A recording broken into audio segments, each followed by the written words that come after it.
while you exhale, relax the whole body. And turn around. Breathe in and out. Breathe in and out. Bring a boat, whatever that feels right for you. One more on each side. And last one.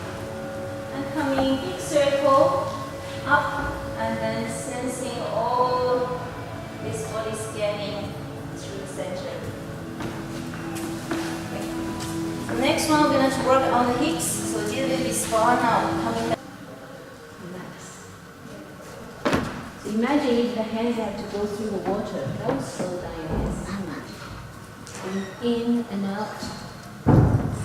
And breathe in and out. As I said, if you have a shoulder concern, this will speed you up a little bit, which is fun. The meditative effect. Breathe in and out. And don't coordination is my hands is reaching to that. This side is reaching to the wall. So for you, you will be reaching to each side of the wall. And still relaxed. That's the tricky part. Not tense to reach, but relaxed to reach. Can you do that?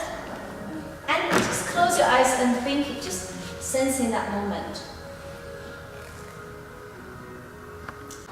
And coming down, press your hands down, still maintaining that opening joints, and gradually the hands go.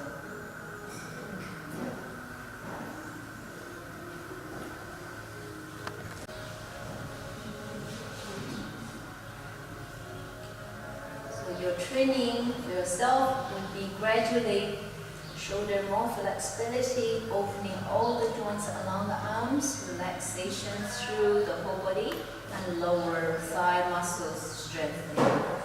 So gradually, no rush.